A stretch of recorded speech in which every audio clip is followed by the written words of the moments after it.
Lorsque je suis tombée sur cette vidéo, j'ai pensé à une lettre que nous avions envoyée l'année dernière. À cette période-là, on avait l'impression que tout allait bien et tout n'allait plus jamais, ne plus mal se passer dans le pays. Donc cette lettre-là était passée inaperçue. Et nous étions dans la période électorale. Donc vraiment, nous étions tellement contents de pouvoir maintenant faire asseoir notre président de la transition sur son trône de président du gouvernement de la nation gabonaise. La Bible parle des fils d'Issachar. Les fils d'Issachar avaient la capacité de discerner les temps. Parce qu'ils avaient la capacité de discerner les temps, ils savaient quoi dire à Israël. Discerner les temps, ce n'est pas quand il y a déjà le chaos. Il y a déjà le chaos, c'est tellement visible, il n'y a rien à discerner. Donc, lorsque tout va bien dans le pays, dans la nation, Dieu cherche à ce que les voix des fils d'Issachar se fassent entendre pour pouvoir prévenir ce qui va arriver dans la suite des temps et ainsi montrer comment intercepter ces choses-là ou encore totalement les détruire. Tout dépendra de la force de frappe avec laquelle nous allons agir.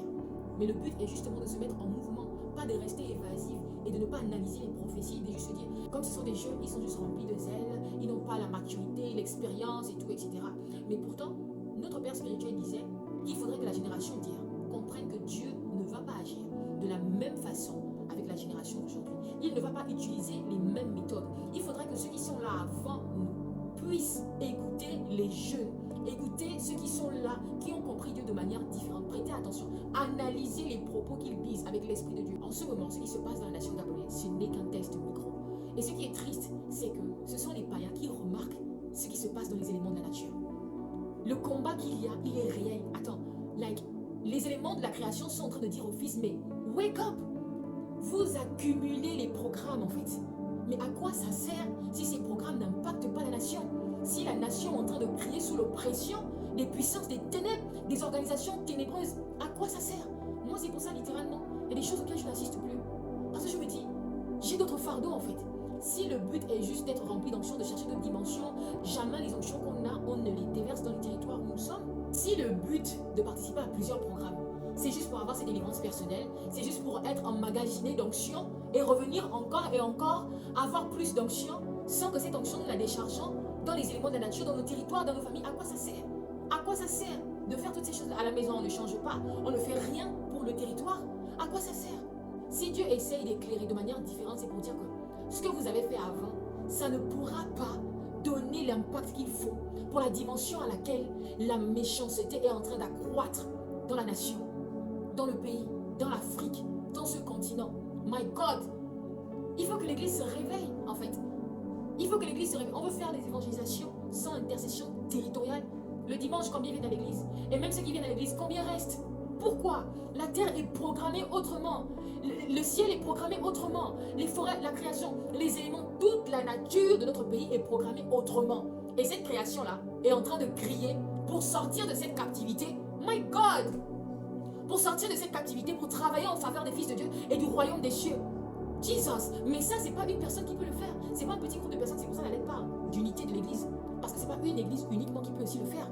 Il faut une grande puissance, my God. Parce que vous n'avez pas idée des gouvernements qui travaillent jour et nuit pour résister et empêcher au règne de Dieu de se manifester sur la terre comme au ciel. Ils ne font pas leur réunion uniquement dans leur camp de regroupement, dans leur secte et tout ça, machin, dans leur banja, non, dans leur loge. Ils se rendent dans les sphères parce qu'ils savent que c'est là-bas où ils pourront véritablement avoir l'impact territorial. Mais pourquoi l'Église laisse ces places-là au monde des ténèbres?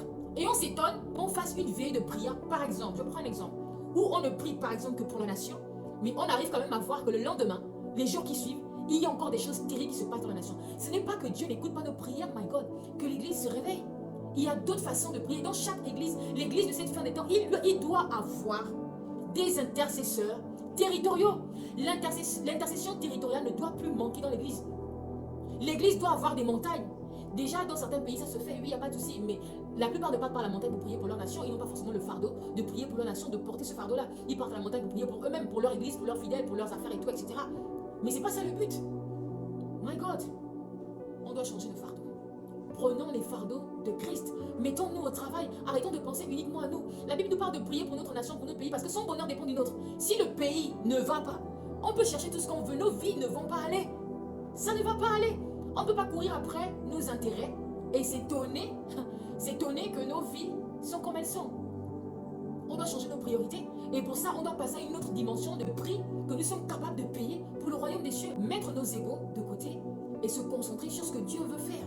Asseyons-nous, Église, et demandons à Dieu, mais Seigneur, qu'est-ce que tu dis pour le Gabon?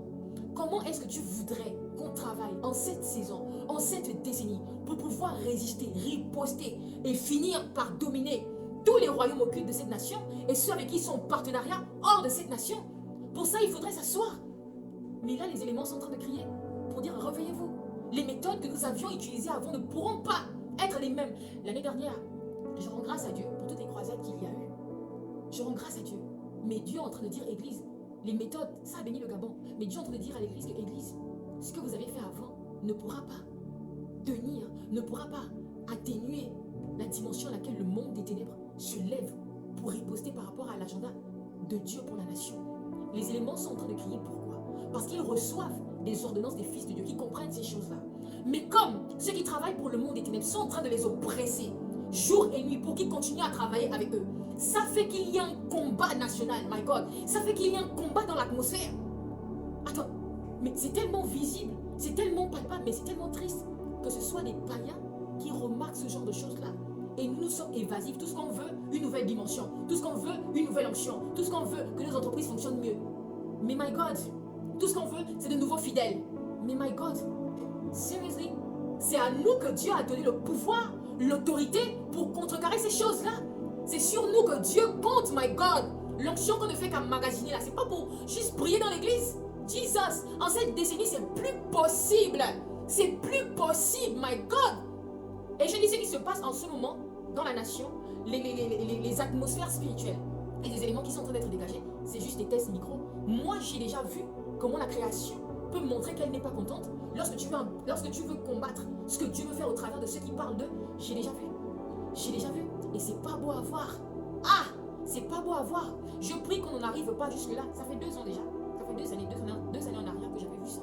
Je ne vais pas rentrer dans les détails pour le moment de ce qui s'était passé. Mais tout le monde l'avait parce que c'était tellement palpable. Mais ils ne savaient pas forcément d'où provenait l'origine de ce qui s'était passé dans la nation. C'est vrai qu'aujourd'hui, on ne parle plus forcément aux eaux, en forêt comme avant. Avant, c'était tous les jours. On avait le temps, on avait la possibilité. Mais ce travail-là, c'est pas pour une personne.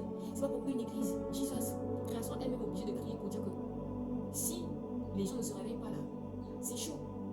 Parce que eux-mêmes, ils savent que c'est pas une personne, 4 personnes qui peuvent faire ça. C'est pas 5 personnes qui peuvent faire ça. Donc les chrétiens ne vont pas se dire, sanctifions-nous, humilions-nous devant la face de Dieu, intercédons de manière stratégique, comme on ne l'a jamais fait auparavant, pour pouvoir voir des résultats différents. Je vous assure, l'intercession aux eaux, en forêt, aux montagnes, au carrefour, ont un impact, mais grave, pour la nation. J'ai vu les résultats quand nous étions constants dans ces choses-là. Parce que ces choses-là, si tu n'es pas constant, tu ne peux pas. Ce que vous avez fait peut être facilement renversé parce que le monde des ténèbres travaille. Ils ne s'amusent pas. Les gars sont concentrés. Ils ne s'amusent pas. Donc c'est normal qu'aujourd'hui, et moi je rends grâce à Dieu, le fait qu'aujourd'hui on a plus cette capacité de faire ces intercessions tout le temps comme avant, pour qu'on voit à quoi ressemble normalement le pays là, quand il n'y a pas ces choses là.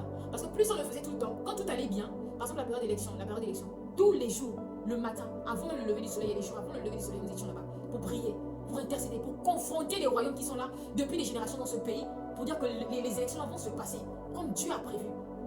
On a vu comment ils se sont passés, comme Dieu a prévu. Mais dernièrement, depuis qu'on ne fait plus toutes ces choses-là, on a vu comment le pays est redevenu là. L'œuvre de Dieu, c'est pas un homme, c'est pas une puissance qui peut l'éteindre. Ils pourront faire tout ce qu'ils voudront pour vouloir empêcher le peuple de Dieu d'être uni, pour que l'intercession porte du fruit. Mais à un moment donné, quand les éléments vont se fâcher, parce qu'on dit soupirer là, vous avez à soupirer. C'est-à-dire que la façon dont vous vivez, la façon dont les chrétiens vivent là, certains, ils ne soupirent pas. C'est-à-dire que même après leur propre délivrance, quand tu regardes leur vie, ça va. Le fait qu'ils mangent, le fait qu'ils partent au travail, le fait qu'ils ont 2-3 business, le fait qu'ils se marient, leur vie va bien. Pour eux là, la dimension pour certains, la dimension qu'ils vivent là, c'est en fait ce que Dieu a prévu pour eux. Et puis ça va aller un peu. C'est pour ça qu'ils ne puissent pas prendre au sérieux les soupirs d'une personne adverse, c'est-à-dire des éléments de la nature. Parce que justement, ils ne savent pas c'est quoi soupirer. C'est quoi soupirer après ta délivrance? C'est quoi? Ils ne savent pas. C'est quoi soupirer? Donc c'est pour ça qu'on est à l'aise avec les résultats que l'Église produit actuellement. Pourtant, Dieu nous appelle à plus. Il a dit à l'apôtre Paul, monte ici. Il y a plus à connaître, il y a plus à savoir. Nous, on ne connaît pas tout. C'est pour ça justement, Dieu parle de l'unité de l'Église. Parce que ce que tu sais, l'autre va venir te donner sa révélation. L'autre va venir avec son onction. L'autre va venir avec ses stratégies. Que Dieu nous éclaire.